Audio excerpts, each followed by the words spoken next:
POCSO कोई भी अगर आपके ऊपर सेक्शन में अगर एफआईआर दर्ज हो गई तो जेल तो पक्की है दोस्तों। और कितने टाइम तक आप जेल में रहोगे, सालों साल जेल में रहना पड़ सकता है और साथ में कन्विक्शन भी हो सकता है। या कोई भी वकील साहब जब पॉक्सो का केस लड़ते हैं तो आपको भी थोड़ी सी अपनी स्टडी कर लेनी चाहिए। इतना बड़ा कोई पॉक्सो एक्ट है नहीं दोस्तों। बेल नहीं करना है, आपको ट्रायल पर विशेष रूप से ध्यान देना है। ट्रायल पर विशेष रूप से आप अगर ध्यान नहीं देंगे तो आपके साथ प्रॉब्लम खड़ी हो जाएगी और फिर आपको सालों साल लग सकते हैं बेल को लेने। दोस्तों आज अपनी इस वीडियो के माध्यम से मैं आपको बताऊंगा कि क्या 5 गलतियां आपको बिल्कुल नहीं करनी है अगर आपकी किसी भी जानकार सगे संबंधी पर अगर पॉक्सो केस लग गया है तो ये 5 गलतियां आप बिल्कुल मत करना। हालांकि मैंने पहले भी आपको बताया था कि 5 चीजों किस चीज का विशेष रूप से आपको ध्यान रखना है। अभी मैं गलतियां बताऊंगा जो गलतियां अक्सर आप करते हो अपने केसेस में, क्योंकि मेरा जो एक्सपीरियंस पर्सनली बोलता है पॉक्सो केसेस को लड़ने का, पॉक्सो एक्ट क्या कहता है और पॉक्सो के सेक्शंस क्या कहते हैं, उन पर जो हमारा पर्सनल एक्सपीरियंस बोलता है, कैसे आप उन केसेस से निकलोगे और कैसे उन केस को अच्छे से लड़ पाए तो कन्विक्शन नहीं होगा। वरना कन्विक्शन रेट बहुत ज्यादा हाई है पॉक्सो में। पॉक्सो कोई भी अगर आपके ऊपर सेक्शन में अगर एफआईआर दर्ज हो गई तो जेल तो पक्की है दोस्तों। और कितने टाइम तक आप जेल में रहोगे, सालों साल जेल में रहना पड़ सकता है और साथ में कन्विक्शन भी हो सकता है। Protection of children from sexual offences जो ये एक्ट है 2012 का, 2012 में ये एक्ट आया, 19 में अमेंडमेंट आया, 19 के बाद और ज्यादा सख्त बना दिया गया इस कानून को दोस्तों। तो इस चीज में मैंने अक्सर देखा है कि लोग क्या करते हैं कि बेल के पीछे लगे होते हैं कि हमें बेल चाहिए, जल्द से बाहर निकलना है। दोस्तों पेन किलर की तरह काम करेगी एक ये बेल, खास करके पॉक्सो केस में ऐसे आपके लिए, क्योंकि आपकी बेल हो जाएगी, बाद में आप जेल चले जाओगे, बाद में कन्विक्शन हो जाएगा और आपको सजा मिल जाएगी। तो आपने अगर अपने ट्रायल को ढंग से नहीं चलाया, फंसोगे, प्रॉब्लम होगी, लंबे वक्त तक सजा काटनी होगी। तो क्या क्या प्रिकॉशंस आप लेंगे ताकि सजा से आप बच जाएं?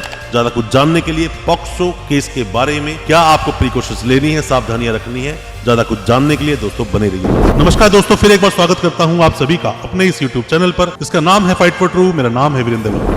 दोस्तों पॉक्सो एक्ट लाया गया कि छोटे बच्चे होते हैं जिनकी उम्र 18 साल से कम है, मतलब जो भी कोई 18 साल से कम है वो सभी लोग माइनर कैटेगरी में आ जाते हैं। पर बात क्या है कि यहाँ पर भी कैटेगरीज बांटी गई। कैसे बांटी गई? 0 से 12, 12 से 16 और 16 से 18। अब बात दोस्तों क्या होती है कि अगर किसी भी तरह से बच्चों के साथ में कोई भी अगर सेक्सुअल असॉल्ट होता है, किसी भी तरह से अगर कोई छेड़खानी भी होती है या पेनिट्रेटिव सेक्स का मामला होता है तो ऐसे सभी मामलों को डाला गया पॉक्सो में। अगर किसी भी बच्चे को लेकर कोई कंप्लेंट आती है किसी भी व्यक्ति के अगेंस्ट जो एक्यूज बनने वाला है, फिर चाहे वो लड़का है या लड़की है जो 18 साल से कम है, उसको पॉक्सो में बुक कर दिया जाएगा। अब मान लीजिए पॉक्सो के तहत एफआईआर कट गई, तो दोस्तों एफआईआर तो कट गई और वकीलों के लिए जानना बहुत जरूरी है और साथ ही नए लॉ स्टूडेंट्स के लिए जानना बहुत जरूरी है कि पॉक्सो की जब एफआईआर कटती है तो जो विक्टिम है उसका नाम डिस्क्लोज नहीं किया जाता। इवन कि जब वहां से हम जब नोटिस करवाते हैं, नोटिस जाते हैं उनके पास, जब बेल लगाते हो हाई कोर्ट में, तो वहां पर इवन उनके मदर फादर का नाम तक मेंशन नहीं कर सकते आप। पर बात क्या होती है दोस्तों, गलतियां आप बहुत सारी करते हैं। सबसे पहली गलती जो मैंने आम तौर पर देखी है, लोग गलतियां करते हैं। दोस्तों अगर ये वीडियो आपको अच्छा लग रहा है तो अभी इस वीडियो को लाइक करें ताकि इसी तरह की लाइक से हमें मोटिवेशन मिल सके और प्रोत्साहन मिल सके इसी तरह की लीगल अवेयरनेस की वीडियोस आप तक पहुंचाने के लिए। और आप अगर पहली बार आए हैं हमारे इस चैनल पर, पहली बार देख रहे हैं हमारे इस वीडियो को, हमारे चैनल को अभी सब्सक्राइब करें, साथ में लगा बेल आइकन जरूर दबा दें ताकि इसी तरह की लीगल अवेयरनेस की वीडियोस आप तक पहुंच सके। सबसे पहली बात, केस की सीरियसनेस को ना समझना और सिर्फ बेल के पीछे भागना। सेशंस कोर्ट में लगाना, हाई कोर्ट में लगाना, चार्जशीट आई, बेल नहीं हुई, फिर दोबारा सेशंस कोर्ट में लगाना, फिर हाई कोर्ट में जाना, फिर से आपकी बेल नहीं हुई, वकीलों को चेंज करना और फिर भी आपको ठीक से वकील ना मिल रहा है जो पॉक्सो के बारे में अच्छी खासी नॉलेज रखते हो, जिन्होंने पहले पॉक्सो केस लड़े। अब दोस्तों बात यह आती है कि आप जब पॉक्सो का केस किससे लड़वाते हो या कोई भी वकील साहब जब पॉक्सो का केस लड़ते हैं तो आपको भी थोड़ी सी अपनी स्टडी कर लेनी चाहिए। इतना बड़ा कोई पॉक्सो एक्ट है नहीं दोस्तों। बेल नहीं करना है, आपको ट्रायल पर विशेष रूप से ध्यान देना है।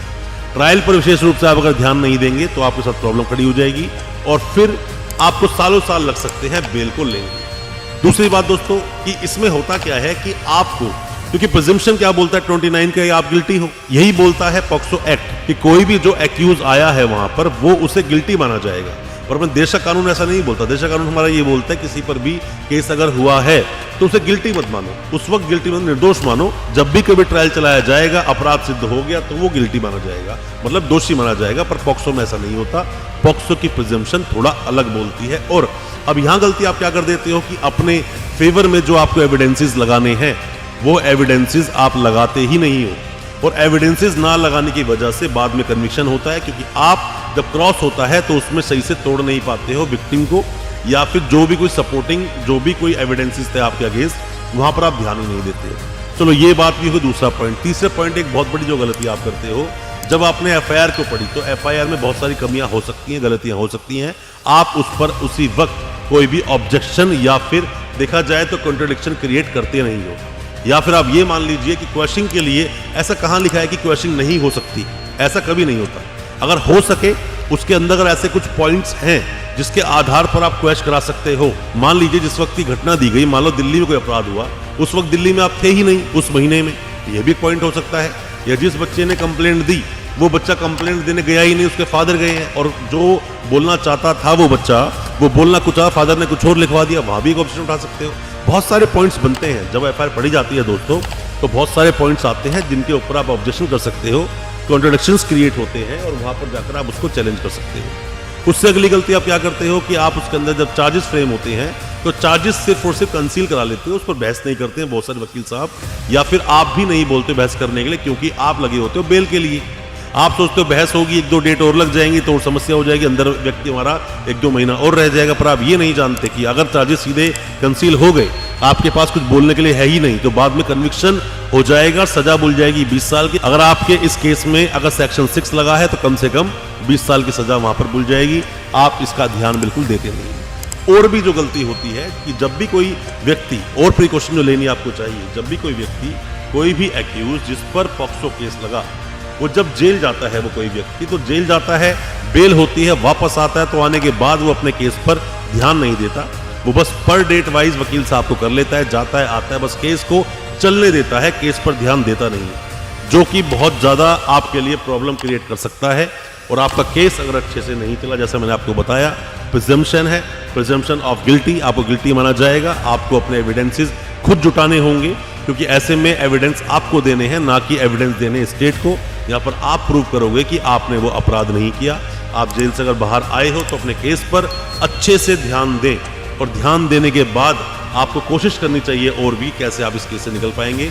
मेरी एडवाइस दोस्तों आप सभी को ये है कि पॉक्सो केस को हल्के में तो आप बिल्कुल ना लें, वरना आपके साथ बहुत बड़ी समस्या खड़ी हो सकती है। एक और गलतियां जो आप सभी लोग दोस्तों करते हैं, 5वीं गलती मैं आपको बताना चाहूंगा कि कॉमन गलती है। कॉमन गलती है जो अक्सर देखने को मिलती है।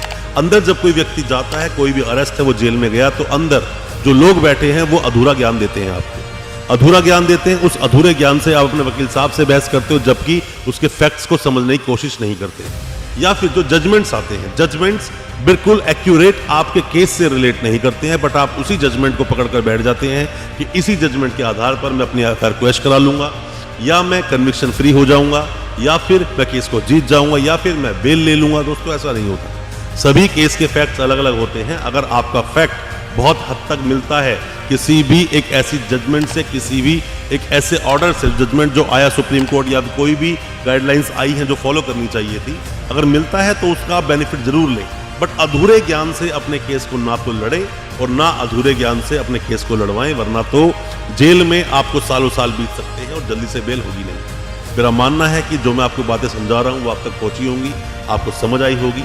पॉक्सो केस को लेकर कोई भी किसी भी तरह की सलाह आप चाहते हैं, जानकारी चाहते हैं, कोई एडवाइस हमसे चाहते हैं, तो हमें व्हाट्सएप भी कर सकते हैं और आप कमेंट बॉक्स में कमेंट भी कर सकते हैं, हम आपको रिप्लाई जरूर करेंगे। आपका कोई भी जानकर सगा संबंधी अगर जेल में है तो हो सकता है उसको निकलवाने हम आपकी कोई मदद कर सकते हैं। दोस्तों अच्छा लगा आज का वीडियो, हमारी वीडियो को ज़्यादा से ज़्यादा अपने दोस्तों, परिजन, परिवार में शेयर करें ताकि वो भी अपने आप को कानूनी जानकार बना सकें। और दोस्तों हमारे चैनल को बिना सब्सक्राइब करें बिल्कुल मत जाना, सब्सक्राइब करें अभी हमारा चैनल, ताकि इसी तरह की और लीगल अवेयरनेस की वीडियोस आप तक पहुंच सके सबसे पहले। बहुत बहुत शुक्रिया दोस्तों, धन्यवाद हमारे इस वीडियो के साथ बने रहने।